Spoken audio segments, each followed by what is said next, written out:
Hi folks, Peter Lemieux here, and I tell baseball stories, and I have a great one today. I'm going to talk about a baseball player, really good baseball player, but what makes his story so interesting is his difference.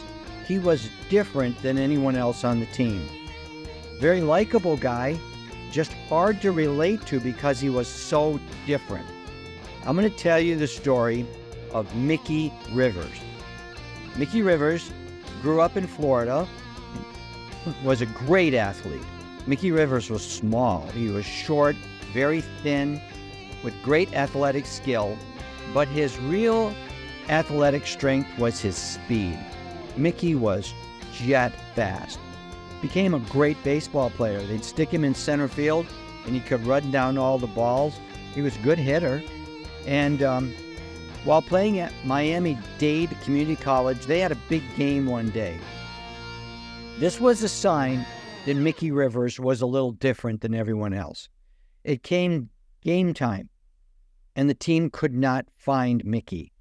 They looked and looked and looked, and they found him outside of the stadium, under a tree, taking a nap. You see, for Mickey, while he liked baseball, his heart was always at a different place. Such a good athlete. After high school and after community college, he got drafted by the Baltimore Orioles, and while in the minors was traded to the California Angels. In 1970, he came up and was a part-time player with the Angels for a couple of years. But in 1974, he became a starter on the Angels, and it was instant success. He led the American League in triples 2 straight years, stole a career high of 70 bases in 1975. At that time, the Yankees, with Billy Martin, felt that Mickey Rivers was just the guy they needed for the team. So in the offseason, they sent Ed Figueroa, a really good pitcher, and Bobby Bonds, the father of Barry Bonds, to the Angels for Mickey Rivers. They gave away some talent because Ed Figueroa won 19 games with the Angels, but it was a great trade for the Yankees. Mickey Rivers was exactly the ingredient they needed. While he was with the Yankees, he was named to the All-Star team. He batted .312, stole 43 bases, hit a career high of 8 home runs, and batted in 67 runs from the leadoff position. When it came time for Most Valuable Player, here was Mickey Rivers, number 3 in the whole American League, behind his teammate Thurman Munson and Hall of Famer George Brett. Like I said, Mickey Rivers, he was actually on 2 All-Star teams. He always posted good numbers. He came to national fame in 1977 and 1978 when the Yankees won 2 World Series in a row.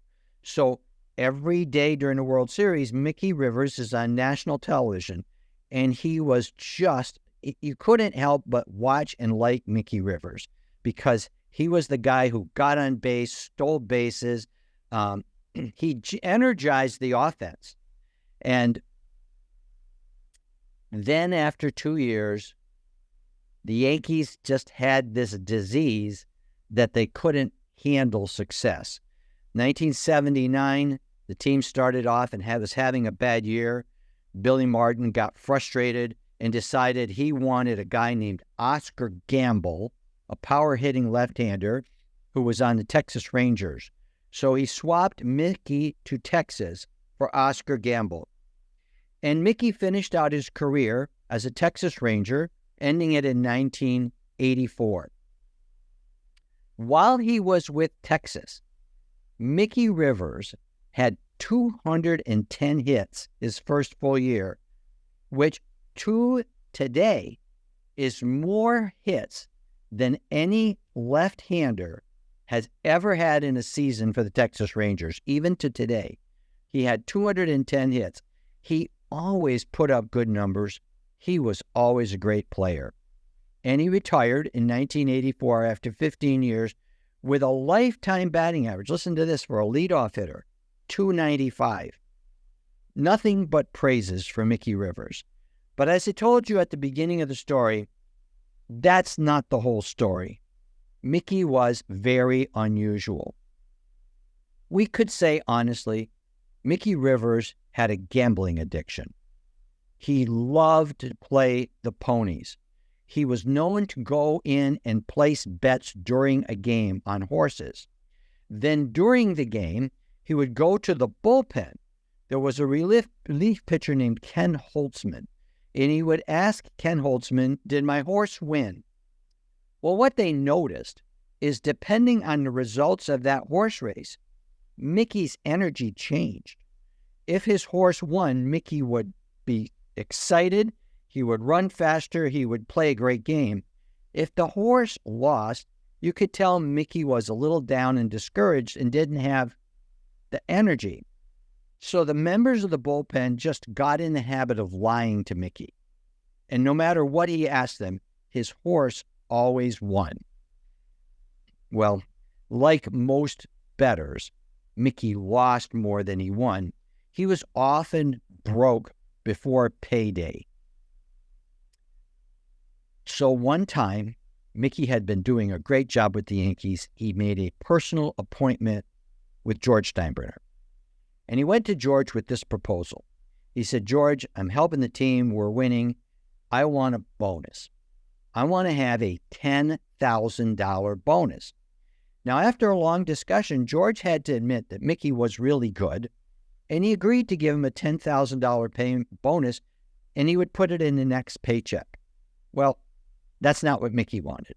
Mickey said, no, I want $10,000 in cash today. See, he didn't have any money. Well, after further discussion, Steinbrenner relented, went to his safe, and pulled out $10,000.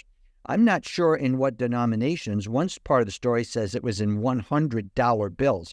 Well, that'd be a large wad of money. But either way, he handed Mickey $10,000 in cash, which Mickey stuffed in his pants pockets. Folks, Mickey had his uniform on. He went down and played the game with $10,000 in his pockets. One part of the game, Mickey stole second base. The catcher's throw went into center field, and Mickey did not go to third. And people were wondering, why didn't he go to third? Does the center fielder have a great arm? Is Mickey hurt? What had happened is, when he turned around, there was cash all around second base, and Mickey was not leaving till he picked that cash up and put it back in his pocket. That sounds like a fantasy. Absolutely true story, confirmed by Willie Randolph of the Yankees, who went on to later be a major league manager. He said that's absolutely true. Here's Mickey with a timeout, picking up cash at second base and sticking it in his pockets. Well, that's one part of the story. The other part is even more amusing to me. It's Mickey had a great way of saying quotes. Now, he wasn't quite in a category with Yogi Berra, but he has many, many quotes that have gone down in baseball lore. For example, I'll give you a couple. While he was on the Yankees, he said, my goal this season are to hit 300, score 100 runs, and stay injury prone. Referring to George Steinbrenner and Billy Martin, he said, me, George, and Billy were two of a kind. One day he got a hit off Bob Stanley of the Red Sox, and afterwards he told the reporters, that felt good. I hadn't hit off a lefty in 2 months. Bob Stanley was right-handed. Mickey also said pitching is 80% of the game. The other half is hitting and fielding. He said one of the reasons he doesn't get fat is when he notices he's eating too much and starting to put weight on. He says, I take my old lady dancing every night. Doing the bump keeps your legs in shape. Oh, Mickey, he was something else. One of his greatest things is he had a little repartee between he and Reggie Jackson. Reggie Jackson was a little more serious and was annoyed by Mickey. Somebody told him, Reggie Jackson has an IQ of 160.